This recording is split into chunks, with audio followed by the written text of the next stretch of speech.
ക്യാൻസറിനെ പറ്റി പൊതുവെ സമൂഹത്തിൽ വളരെ ഭീതി ഉളവാക്കുന്ന ഒരു രോഗമായിട്ടാണ് നമ്മൾ കാണുന്നത്. പക്ഷേ അത്രയും നമ്മൾ ഭയപ്പെടേണ്ട കാര്യമില്ല. കാരണം ഇപ്പോൾ കേരളത്തിലുണ്ടാകുന്ന ക്യാൻസറിലൊരു 60% ക്യാൻസറുകൾ നമുക്ക് പ്രതിരോധിക്കുവാൻ സാധിക്കും. പലതിൻ്റെയും കാരണങ്ങൾ നമുക്കിന്ന് അറിയാമെന്നുള്ളതുകൊണ്ട് ആ രീതിയിലുള്ളൊരു പ്രിവെൻഷൻ വളരെ എളുപ്പമാണ് താനും.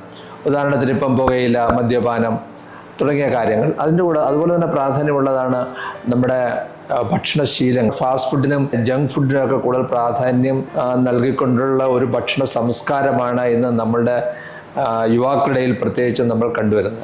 നാര് കുറഞ്ഞ ഭക്ഷണം കഴിക്കുമ്പോൾ ഉണ്ടാകുന്ന പ്രോബ്ലം എന്ന് പറഞ്ഞാൽ നമ്മൾക്ക് പല വിധത്തിലുള്ള ക്യാൻസർ പ്രേരിത വസ്തുക്കൾ വയറ്റിൽ തങ്ങി നിൽക്കുവാനുള്ള സാധ്യത വളരെ കൂടുന്നുണ്ട്. നാര് കൂടിയ ഭക്ഷണം കഴിച്ചിട്ട് അത് പെട്ടെന്ന് പുറന്തള്ളപ്പെടും. അങ്ങനെ നമ്മുടെ കുടലുമായിട്ടുള്ള അതിൻ്റെ ഒരു സമ്പർക്കത്തിനുള്ള സമയം വളരെയധികം കുറഞ്ഞിരിക്കും എന്നുള്ളതുകൊണ്ട് നമുക്ക് അത് വളരെ പ്രയോജനപ്പെടും. അതുപോലെ തന്നെയാണ് കൊഴുപ്പ് കൂടിയ ആഹാര സാധനങ്ങൾ നമ്മൾ വർദ്ധിക്കേണ്ടതായിട്ടുണ്ട്.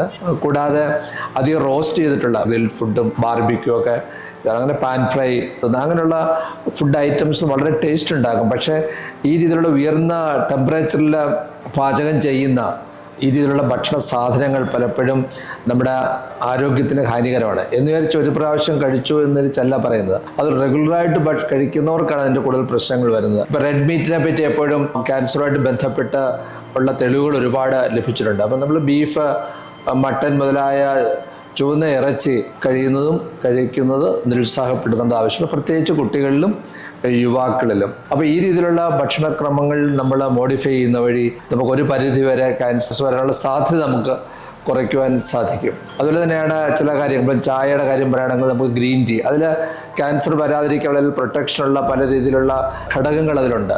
അപ്പോൾ ഇതൊക്കെ നമ്മുടെ ജീവിതശൈലിയിൽ നമ്മൾ ചേർത്ത് കൊണ്ടുപോവുകയാണെങ്കിൽ ക്യാൻസറിനെ മുഴുവൻ പ്രതിരോധിക്കാനൊന്നും സാധിച്ചില്ലെങ്കിലും ഒരു പരിധി വരെ നമുക്കതിനെ ഒരു അകലത്തിൽ നിർത്തുവാനുള്ള സാധ്യത വളരെ കൂടുതലാണ്.